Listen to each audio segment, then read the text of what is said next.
Hi, it's good to see you, and thanks for hanging out and listening to this story about spiritual wellness.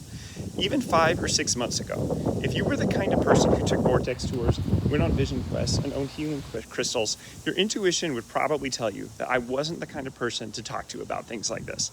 And to be honest, when people start using a lot of language connected to religion and spirituality, I sometimes get a bit defensive. And there's reasons why that is, and I try not to make that anyone else's deal but my own. But if I'm being honest, spiritual wellness can be a bit tricky for me. But recently, I've been doing a lot of work on my own 8 dimensions of wellness, and I decided that there was no way that I was going to do a session on spiritual wellness with anyone else without doing something concrete to address this dimension on my own. At first, I didn't know what I was supposed to do, though. Was I supposed to go to church? Did I finally need to say yes to my friend Carlos and join him in this sweat lodge ritual he's always been wanting me to do? Well, I didn't really want to go to church, and when I asked Carlos about the sweat lodge idea, Carlos told me his lodge was needing some repair, so he said he'd text me later. Honestly, I felt a bit stuck. That was last week, and at that point, I was worried. Committed though I was to not bringing you content that I haven't experienced myself and I could recommend with integrity, I realized that spiritual wellness was honestly my most ignored of all 8 dimensions. I did not know what I was going to do, let alone try and explain what good it would be to do it to anybody else. But suddenly though, Facebook turned out to be my gateway to my inner life. Seriously, so check it out. I was scrolling through my friends on Facebook, doing some digital environmental wellness, I guess, by unfriending friends of my exes and such, and I scrolled right into my friend Rebecca.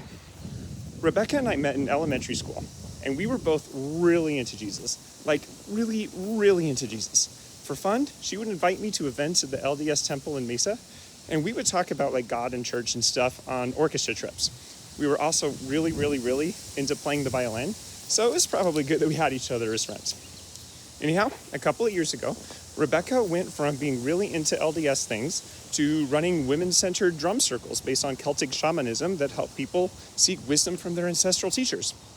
So, I thought about it a bit, got in touch with Rebecca through Facebook Messenger, and yeah, it still feels a bit weird. But the next week, I was on a Zoom call with Rebecca, listening to her drum and following her lead in this guided meditation exercise. It's hard for me to explain exactly what happened in that hour, but I can say that it was definitely a spiritual experience. It was healing, and it was allowing a lot of growth along many other areas of wellness in my life. I can't say that the drumming has turned me into the kind of person who goes on vortex tours, but I will say that I am going to do a visualization exercise again next month. And regardless of how it happened, what is absolutely clear is that attending to spiritual wellness, even when I didn't really know what I was doing exactly, connected me to a sense of purpose. And connecting to that sense of purpose has helped me figure out what spiritual resources I have. Even though I've ignored this area of I've ignored this area of my own wellness for a very long time. So, for what it's worth, let's take a look. What resources do you have? Give it a try and let me know what you're thinking of doing.